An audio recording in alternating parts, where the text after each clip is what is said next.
High viewers, మీలో మగవారు చిన్నవారి నుంచి పెద్దవారి వరకు ఎవరైనా కానీ మరలా చెప్తున్న భార్గవ్ కేసు అన్నది ఓ పెద్ద కేస్ స్టడీ. మీలాంటి వాళ్ళకి ఏమాత్రం కక్కుర్తిపడి ఆడపిల్లలతో మైనర్లైనా మేజర్లైనా సరే, ఇక్కడ కేసు మైనర్లు కాబట్టి అదే చెప్తా.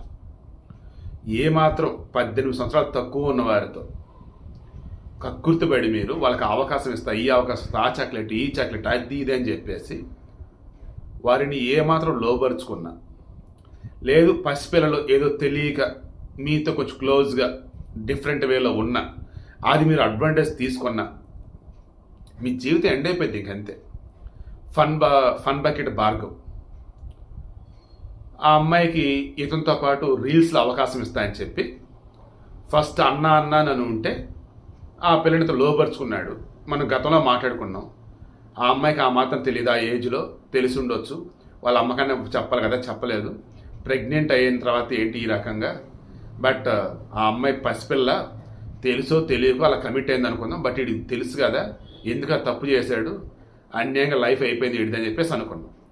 2021 ఏప్రిల్ 16న Vizag Pendurthi police station complaint చేశారు.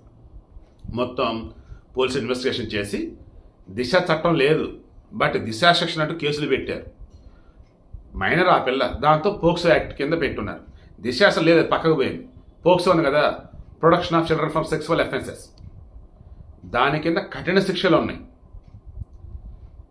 ఆల్రెడీ అప్పట్లో జైల్లో ఉన్న తర్వాత పిల్లోడికి బెయిల్ వచ్చింది. బెయిల్ వచ్చిన తర్వాత మరలా ఏం చేశాడు, అప్పుడు కూడా మనం వీడియోలు ఇచ్చున్నాం. ఒరే బాబు, మీలో ఎవరైనా కానీ బెయిల్ మీద బయటకు వచ్చారు అంటే ఆ కేసుకు సంబంధించి ఏమీ మాట్లాడకూడదు.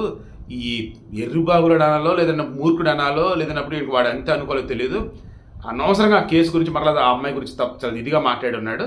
అయిపోయింది, బెయిల్ క్యాన్సిల్, లోపలికి వెళ్తాడు రా బాబు అనుకున్నా, వెళ్ళిపోయాడు. మరలా జైలుకి వెళ్ళాడు. రూల్స్ వైలేట్ చేశాడు, బెయిల్ ఇంకా క్యాన్సిల్ అయిపోయింది, లోపలికి వెళ్ళిపోయాడు. ఈరోజు అతను బయట ఉన్నాడో లోపల నాకు ఐడియా లేదు. ఆల్రెడీ కోర్టు తీర్పు ఇచ్చేసింది, ఇంకా పోలీసులు అరెస్ట్ చేసేస్తారు ఎక్కడున్నా సరే. ఆల్రెడీ జైల్లో నుండి కంటిన్యూ అయిపోయింది. 20 సంవత్సరాల జైలు శిక్ష. 20 సంవత్సరాలండి. అతని వయసు ఇప్పుడు అరౌండ్ 30 years ఉండొచ్చు. 20 సంవత్సరాలు 50 సంవత్సరాలు. ఏముంది ఇంకా లైఫ్ అయిపోయింది, లైఫ్ ఎండ్ అయిపోయినట్టు. ఇంకా 4 లక్షల మరలా ఆ పాపకు సంబంధించి నష్టపరిహారం.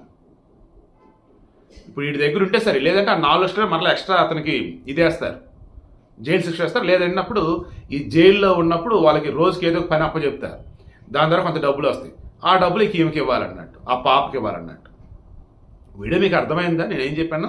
స్టార్టింగ్ నుంచి ఇప్పటి వరకు పసిపిల్లల, పెద్దవాళ్ళ, ఆడవాళ్ళైనా పసిపిల్లలైనా మీ దగ్గరికి ఇష్టపడి వచ్చినా, లేదా మీరే వాళ్ళని టెంప్ట్ చేసినా, మీరే వాళ్ళకి లేనిపోయిన ఆశలు కల్పించి దగ్గర తీసుకున్నా, ఏ మాత్రం కేసు తేడా కొట్టిందంటే మగోడి జీవితం ఎండింగ్, అంతే అయిపోయింది, ఖతం. ఇక్కడ జరిగింది కూడా అదే. మరలా ఇక్కడ వీడు సపోర్ట్ అసలు చేయట్లా. ఆ అమ్మాయికి తెలుసు జరిగిందా, తెలియక జరిగిందా, ఆ అమ్మాయికి తెలుసు. బట్ ఆ పిల్ల మైనర్, 14 సంవత్సరాల పిల్ల, ఏకి వీడు ప్రెగ్నెంట్ చేశాడు. శిక్ష పడింది ఈరోజు. జాగ్రత్త, ఎంతవరకు అంతవరకు ఆడపిల్లలతో అయినా, ఆడవాళ్ళతో అయినా. అండ్ మా ఆడవాళ్ళని కూడా రిక్వెస్ట్ చేస్తున్నా, మీ దండం పెడతా తల్లుళ్ళు, పసిపిల్లలైనా, పెద్దవాళ్ళైనా, ముసలిలైనా, ఎవరైనా సరే, మీరు ఇష్టంగా ఉంటున్నారా, నార్మల్గా ఉంటున్నారో అది పక్కన పెట్టండి. ఏ మాత్రం తేడా ఉన్న మగవాడి జీవితం ఎండ్ అయిపోయింది.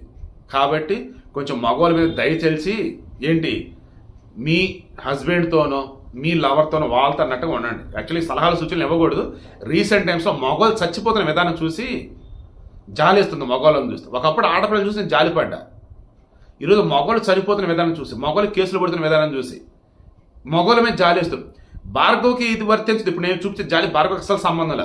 నేను నార్మల్గా ఓవరాల్గా చెప్తున్నా. మగవారిని వాంటెడ్గా టెంప్ట్ చేసి, ట్రాప్ చేసి వాళ్ళ జీవితాన్ని నాశనం చేయకండి ఓవరాల్గా చెప్తున్నా తప్ప ఈ కేసు సంబంధించి కాదు. ఈ కేసు విషయంలో అయితే భార్గవ్కి కఠిన శిక్ష పడాలి, పడింది. ఎందుకంటే పసిపిల్ల అవతల, ఆ పిల్లకి తెలియచ్చు, తెలియపోవచ్చు. పాపం అన్యాయంగా ఆ బిడ్డని జీవితం నాశనం చేయబోయాడు. ఈ జీవితం నాశనం అయింది.